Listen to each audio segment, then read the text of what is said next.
আরব প্রবাসী ভাই ও বোনেরা আপনারা সকলে কেমন আছেন? আশা করি আপনারা সকলেই অনেক অনেক ভালো আছেন। আপনাদের সকলের দোয়া এবং ভালোবাসায় আমি তন্ময় অনেক ভালো আছি। আপনারা যারা আরবি ভাষাতে কথা বলা শিখতে চান তারা সকলে আমাদের আজকের সম্পূর্ণ ভিডিওটি একটু মনোযোগ দিয়ে দেখবেন। কারণ আজকে দৈনন্দিন কাজের দরকারি আরবি শব্দার্থ বলা শেখাবো, যেগুলো আমাদের দৈনন্দিন জীবনে চলাফেরা করতে প্রয়োজন হয়। তো চলুন আমাদের আজকের ভিডিওটি শুরু করা যাক। সো ভিউয়ার্স, আমাদের এখানে প্রথম শব্দটি রেখেছি ছুরি। আমরা ছুরি বা চাকু বলি, এটাকে আরবি ভাষাতে আমরা বলি সিক্কিন। আরবি শব্দার্থ সিক্কিন মানে ছুরি বা চাকু। পরবর্তীতে আমরা এখানে রেখেছি খাসাব। আরবি শব্দ খাসাব মানে হচ্ছে কাঠ। কাঠ, এটাকে আমরা আরব দেশগুলোতে কি বলি? খাসাব বা অনেকে খেসাব বলি, এটার মানে কাঠ বোঝায়। এর পরবর্তীতে আমরা রেখেছি সাজার। আরবি শব্দ সাজার মানে হচ্ছে গাছ। আমরা গাছ বলি, এই গাছকে আমরা আরব দেশগুলোতে কি বলি? আমরা বলি সাজার। এরপর আমরা রেখেছি সিধা। আরবি শব্দার্থ সিধা মানে হচ্ছে সোজা। এন্তারো সিধা, তুমি সোজা যাও। তো এই সোজাটা হচ্ছে সিধা। কি মানে সোজা? সিধা মানে সোজা। পরবর্তীতে আমরা রেখেছি রমাল।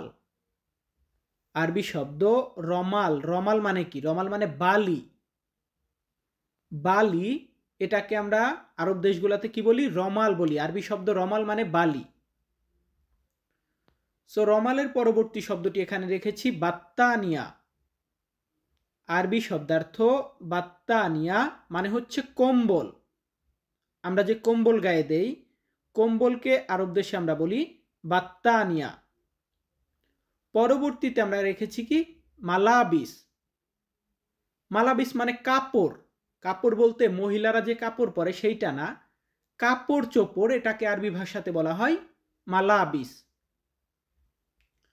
সো ভিউয়ার্স, মালাবিস শিখে নিলাম। এরপর আমরা শিখব বাইদ। আরবি শব্দার্থ বাইদ মানে হচ্ছে দূরে। দূরে, এটা বলতে গেলে আমরা আরব দেশে বলি বাইদ। পরবর্তীতে আমরা কি রেখেছি? পরবর্তীতে আমরা এখানে রেখেছি গারিব। আরবি শব্দার্থ গারিব মানে কাছে, বাইদ মানে দূরে। দুটা মুখস্থ করবেন। কি মানে দূরে? বাইদ মানে দূরে। আর কাছের মানেটা হচ্ছে গারিব। সো আমরা দ্বিতীয় ধাপে যাচ্ছি। আমাদের এখানে প্রথম শব্দটি আছে অরা। আরবি শব্দার্থ অরা মানে হচ্ছে পিছনে। পিছনে বা ব্যাক সাইডে, এটার আরবি হচ্ছে অরা। এরপর আমরা কি রেখেছি? গিদ্দাম। আরবি শব্দার্থ গিদ্দাম মানে সামনে। কোন একটা জিনিস সামনে আছে, তো সামনে এটা বলতে গেলে আমরা আরবিতে বলি গিদ্দাম। গিদ্দামের পরবর্তী শব্দটি আমরা এখানে রেখেছি তাল। তাল মানে হচ্ছে আসো। আপনার বন্ধু বা কেউ দাঁড়িয়ে আছে, আপনি বলতেছেন ইয়াল্লা তাল, মানে তুমি আসো। এই আসো বলতেছেন, এটাই হচ্ছে তাল। তো এরপর আমরা রেখেছি কি? রোহ। আরবি শব্দার্থ রোহ মানে হচ্ছে যাওয়া। যাওয়া, এটা হচ্ছে রোহ। আনা রোহ, আমি যাব। ইনতা রোহ, তুমি যাবে। তো রোহ শব্দের অর্থ হচ্ছে যাওয়া। এরপর আমরা রেখেছি ইজি। আরবি শব্দার্থ ইজি মানে হচ্ছে আশা। তাল মানে আসো, আর ইজি মানে আশা। সে আসবে, সে এসেছিল, তো এই আশা, এটা হচ্ছে ইজি। এর পরবর্তীতে আমরা রেখেছি হাম্মাম। আরবি শব্দার্থ হাম্মাম মানে হচ্ছে বাথরুম।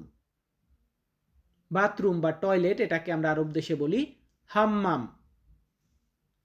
সো ভিউয়ার্স, হাম্মাম এর পরবর্তীতে আমরা কি রেখেছি? হার। আরবি শব্দার্থ হার মানে হচ্ছে গরম। এটা শুধু আমরা সৌদি, দুবাই এমনটা না, আরবের প্রত্যেকটা কান্ট্রিতে আমরা হার শব্দটা ব্যবহার করি। তো আমাদের পরবর্তী শব্দটি রেখেছি বারিদ। বারিদ মানে হচ্ছে ঠান্ডা। ঠান্ডা এটাকে আমরা আরব দেশগুলোতে বলবো বারিদ। সো বারিদ আমরা শিখে নিলাম। এর পরবর্তীতে আমরা নতুন একটি শব্দ রেখেছি, সেটা হচ্ছে তলব। আরবি শব্দার্থ তলব মানে হচ্ছে অর্ডার। বিভিন্ন জিনিসের অর্ডার দেই, তো অর্ডার এটার আরবি হচ্ছে তলব। সো ভিউয়ার্স, আমরা এখন তৃতীয় ধাপে এসেছি। আমাদের এখানে প্রথম শব্দটি আছে কালাম। আরবি শব্দার্থ কালাম মানে হচ্ছে কথা। কথা এটার আরবি হচ্ছে কালাম। কালাম শিখলাম। এরপর আমরা কি শিখব? আরবি শব্দার্থ গুল। দেখুন, কথা এটা কালাম ঠিক আছে, তবে গুল মানে হচ্ছে বলা।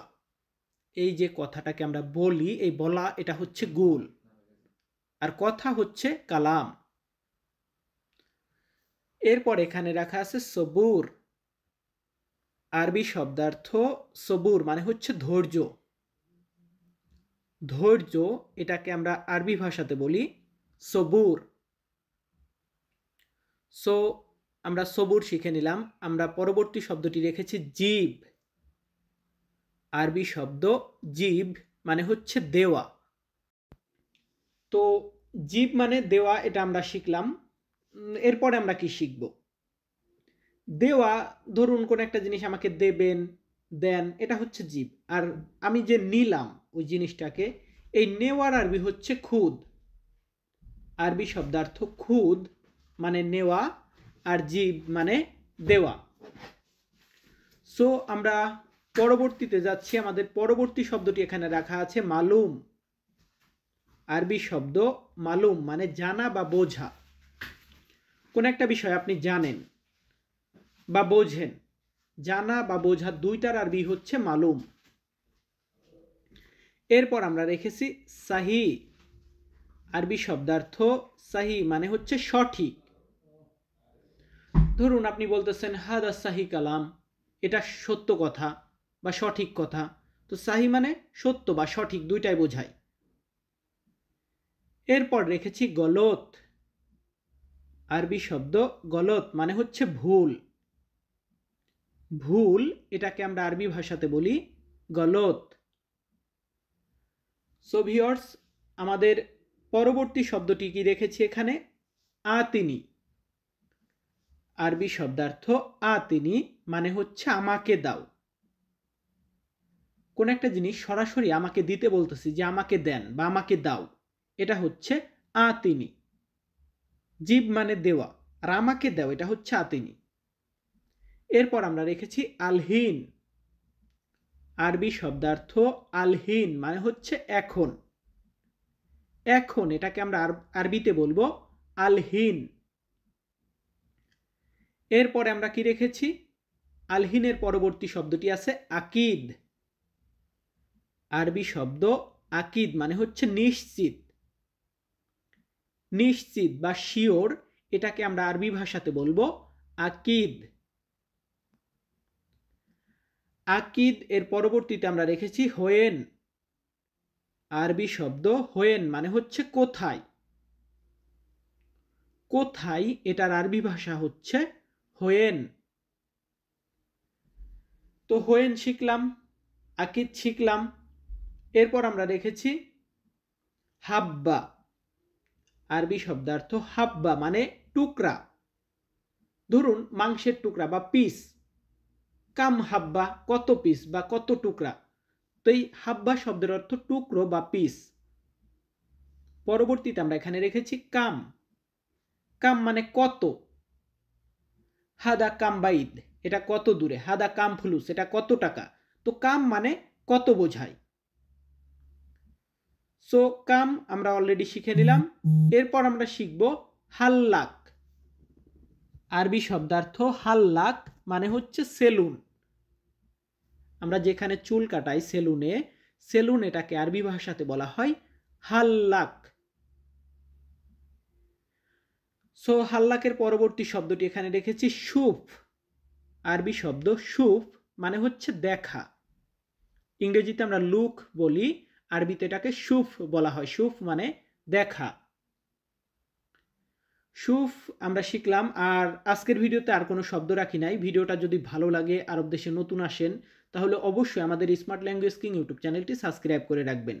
সকলে ভালো থাকবেন, সুস্থ থাকবেন। ধন্যবাদ।